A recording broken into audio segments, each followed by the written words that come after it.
And we're live with Real World SaaS Sales. Good morning, Michelle. How are you? Nice to see you again. Good morning, Gareth. I'm doing well. Nice to see you. How are you today? Yeah, pretty good. Fall has arrived here in New York, hence this terrible sweater. But I see. I yeah, like the sweater. I think it's nice. thank you very much. It's my favourite sweater. I'll be tiring of this. People will be tired of this sweater soon. So last time we covered building ICP lists, use of Apollo. We thought this time we would do cold calls.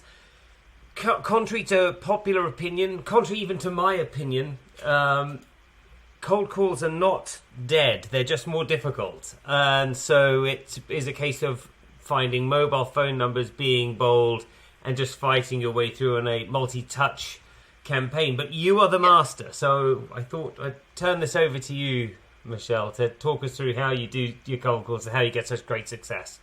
Yeah, absolutely. Well, I'd first like to say that it's really amazing how nobody is at their desk now. So, ZoomInfo and Apollo, they're able to gather people's mobile phone numbers. And sometimes people are very open because not a lot of companies are cold calling anymore. A lot of people believe that they are dead, as you said. But the ones that are willing to listen, they're actually happy to speak. But there are some people that don't want to be contacted on their mobile phone numbers. So that's kind of the risk you're taking with cold calls nowadays. Yeah.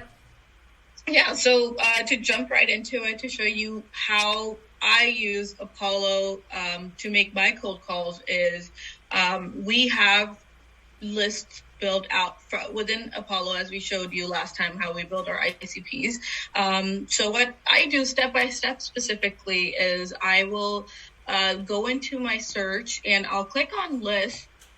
And as you can see, I'm going to go onto my team list, and we built out a bunch of lists.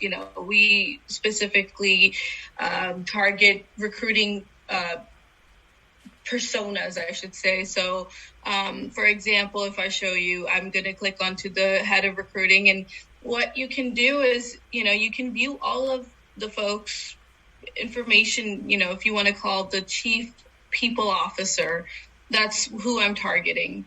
And the beauty of Apollo is that it has all of this great information. Excuse me, I'm going to put this down. And we have their headquarters, and then we also have their mobile numbers. And that's what I call it because, like I said earlier, there's not a lot of people that are at their desk. Gareth, I don't know if I should do a example, but usually I don't know if someone's going to answer at the first call.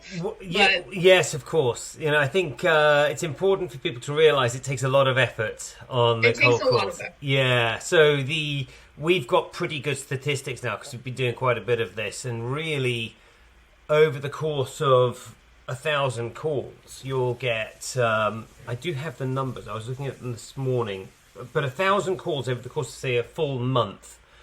Will yield something like 50 connections, and some of those are positive. So it shows that there's a huge amount of effort that you have to put in. And we're refining this. I'm sure that people might be shocked with that. That is a function of the space we're operating in at the moment. I've definitely experienced much better connection rates in other slightly less competitive fields. It's also something to do with how the emails and the LinkedIn interplay with the cold call, and that's something that we're continually working on. So, for example, we call when people have opened our email, call when people have opened our email several times. These are things that we count. And it can feel pretty hopeless. It feels like you're just playing this numbers game. However, over time, it builds up, and the important thing, as we were saying, is to keep our energy up. That's something we were talking about today, and maybe that's something for next time we'll be talking about how to do energy. You wanted to talk about icebreakers. I think you're the best in the world at icebreakers, so tell me about the icebreaker you use on these cold calls. This is something that I've actually learned from you, Gareth. So usually I like to say, is right now a bad time for a call? And I feel that I get a really good response from that.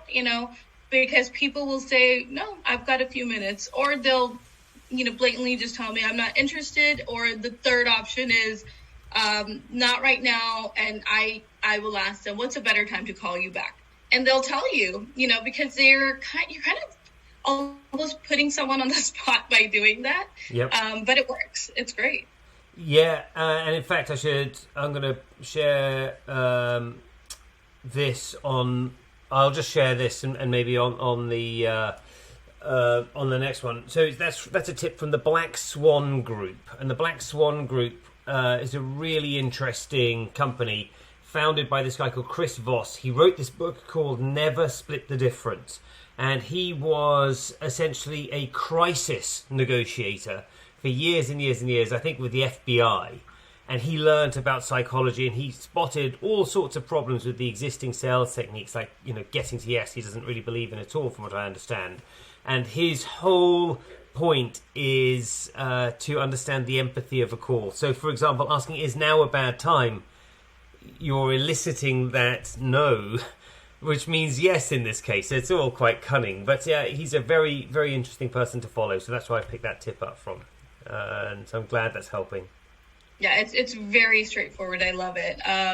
Because before I used to ask for their time, what I would say is, do you have 30 seconds, or can I have 30 seconds of your time to explain why I'm calling? Yeah. And it worked sometimes. And then, there's too much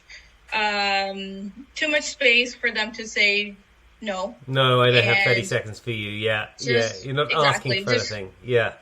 Yeah, just like you said, people are more likely to say no than yes. So, when you're asking them, is right now a bad time for a call, they're going to say no. Yeah, this is it.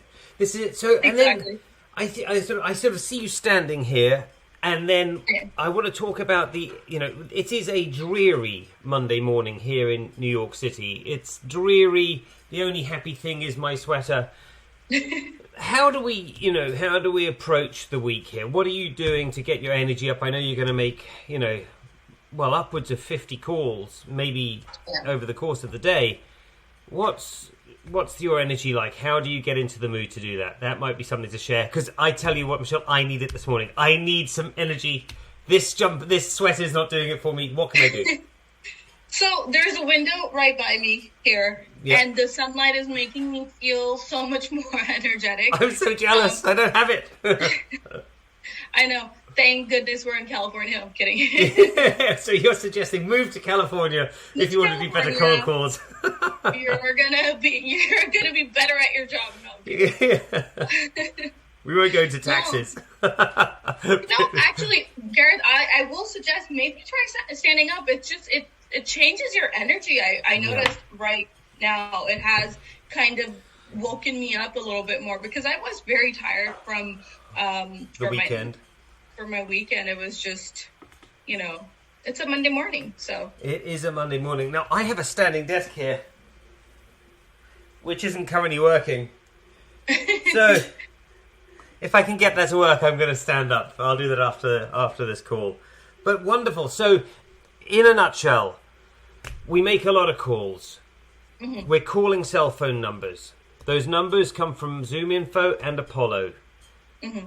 You really have to put a lot of energy in to get very little out. That's how it can feel. But it's definitely not dead. And as you made a great point, less people are doing it. So there is curiously enough, there's a window for this now. So, and then the final point is don't start with, do you have 30 seconds for me? Start with, is now a bad time for a call? Is now a bad time for a call? Have I caught you at a bad time? That elicits a more generally positive response, so you can get into your script, whatever it is you want to say. Try not to stay too scripted. Try to keep your energy up, and do that by standing up more often. Just be yourself. Be yourself. Well, I think that's enough for now. It's great chatting with you. Obviously, we'll be chatting again in a bit, and we'll see you on the next one. I think, what should we talk about on the next one? What should we talk about? Maybe ICPs, cold calls. I think sequencing. I would go email sequencing. What works? What doesn't work? I'll tell you, there's a real secret. Let's do what works. What works? Okay. That means I'm going to have to find out. Yeah. Real world SaaS sales, nothing works for too long. So it's a matter of keeping going. Every day is a new day. Every day you've got to switch it up. That's right. That's the real world. Speak to you soon. Thanks very much, Michelle. Thank you, everyone, for watching. Cheers. Bye. Cheers.